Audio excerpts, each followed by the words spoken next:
Hi friends, welcome to our channel. ఈరోజు TB గురించి మాట్లాడదామండి. అది క్షయవ్యాధి. టీబీ అంటే మనకు ట్యూబర్క్లోసిస్ అండి. ఇది ఒక ఇన్ఫెక్షన్ అని చెప్పచ్చు. మైక్రోబ్యాక్టీరియా లాగా మనకి ఫామ్ అయ్యి స్ప్రెడ్ అవుతుంది. ఇది మనకి టీబీ వ్యాధితో ఉన్న వ్యక్తులు మనకు దగ్గినప్పుడు కానీ తుమ్మినప్పుడు కానీ అవి గాలిలోకి చేరి అవి మనకి త్వరగా స్ప్రెడ్ అయ్యే అవకాశం ఉంటుంది. ఇది ఒక రకమైన అంటువ్యాధి అని కూడా చెప్పొచ్చు అండి. చాలా కేర్ఫుల్గా ఉండాలి. ఈ టైంలో మనకి చాలామందికి ఈ టీబీ అనేది మెయిన్గా మనకు ఒక లంగ్స్కే వస్తుంది అని అనుకుంటాం, కానీ లంగ్స్ అని కాదు, కానీ బాడీలో ఏ పార్ట్కైనా రావచ్చండి. చాలామందికి బోన్స్కి వస్తుంది, అబ్డమిన్కి వస్తుంది, బ్రెయిన్కి వస్తుంది, ఇలా లంగ్స్ కూడా వచ్చే అవకాశం ఉంటుంది. దీనికి మనకి టెస్టులు చాలా ఉంటాయండి. ఎక్స్రే ద్వారా తెలుసుకోవచ్చు, లేదు అంటే తెమడా టెస్ట్ ఉంటుందండి, దాని ద్వారా కూడా తెలుసుకోవచ్చు. కొన్ని బ్లడ్ టెస్ట్ కూడా ఉంటాయి.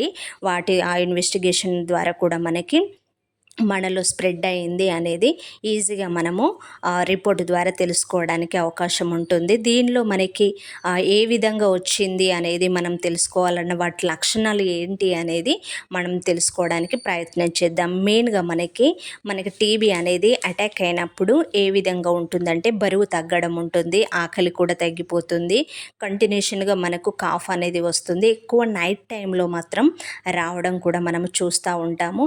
ఇంకొకటి జ్వరం అనేది కంటిన్యూగా ఉంటుందండి.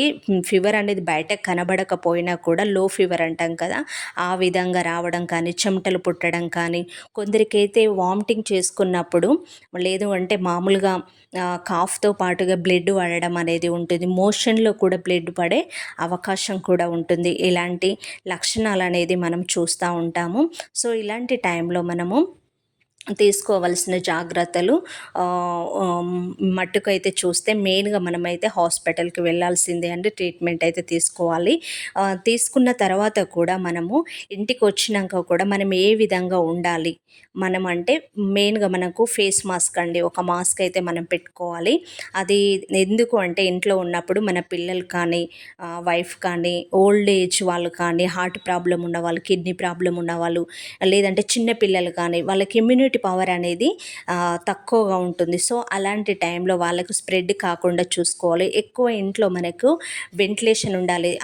ఆ వ్యక్తి ఎవరైతే ఉంటారో ఆ రూమ్లో వెంటిలేషన్ అంటే ఎక్కువ మనకి గాలి అనేది రావడం, అట్లా వెలుతురుతో కూడిన రూమ్ అయి ఉండాలండి. ఆ విధంగా ఉండాలి.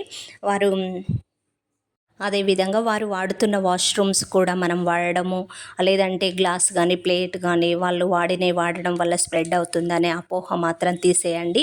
దాని ద్వారా ఏమి స్ప్రెడ్ అవ్వడం అయితే ఏముండదు. కానీ ఆ కాఫ్ నుండి, తుమ్ము నుంచి, తన నోటి నుంచి వచ్చే తుంపిళ్ళ నుంచి ఇలా గాలి ద్వారా మనకి త్వరగా వ్యాపించే అవకాశం ఉంటుంది. కాబట్టి మనము చెప్పడం కాదు, కానీ పేషెంటే జాగ్రత్తగా ఉంటే సరిపోతుందండి. అదేవిధంగా మనకి ఈ టీబీకి సంబంధించిన మెడికేషన్ ఒక కోర్స్ అనేది ఉంటుందండి. కొందరికి 6 మంత్స్ కోర్స్ అని, 9 మంత్స్ కోర్స్ అని, 12 మంత్స్ కోర్స్ అని, ఇట్లా 1 ఇయర్, ఈ విధంగా అంటే మనకు టీబీ స్ప్రెడ్ అయ్యే దాన్ని బట్టి టెస్ట్ ద్వారా వాళ్ళు మనకి కోర్స్ అనేది డిసైడ్ చేశారు. రెగ్యులర్గా మనం టాబ్లెట్ మాత్రం ఒక్కరోజు కూడా మిస్ చేయకుండా వేసుకోవాలండి. అయితే టాబ్లెట్ వేసుకున్నప్పుడు కొందరికి పడకుండా వామిటింగ్ సెన్సేషన్ అలాంటిది కూడా ఉంటుంది. అలాంటి టైంలో మనము ఏ విధంగా వేసుకోవాలి, డాక్టర్ అడ్వైజ్ మరలా వెళ్ళి తీసుకోవాలి. అది ఒక కిట్ ఉంటుందండి, 4 టాబ్లెట్స్ అలా ఉంటుంది.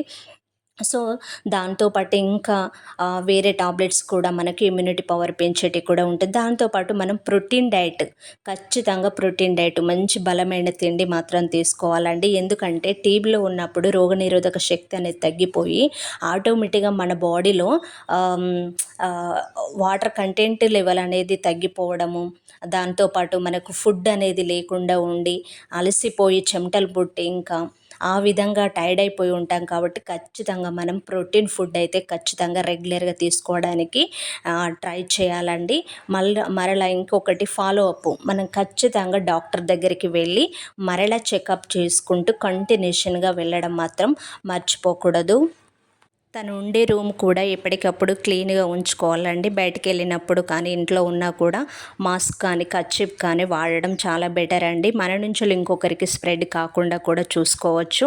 అదేవిధంగా బయట ఎన్విరాన్మెంట్ కూడా మనకి ఇమ్యూనిటీ పవర్ తక్కువ ఉండడం వల్ల ఇంకా ఇన్ఫెక్షన్ ఎక్కువ అయ్యే అవకాశం ఉంటుంది కాబట్టి దాని నుండి కూడా మనము రక్షణ పొందుకోవచ్చు. సో ఇది మాత్రం టీబీ గురించి కొన్ని వివరాలు మాత్రం నేను చెప్పగలిగానండి. Thank you for watching. ఇది మీకు ఎవరికైనా యూజ్ఫుల్ ఉంటే ఇతరులకు కూడా షేర్ చేయడం మర్చిపోకండి. Thank you.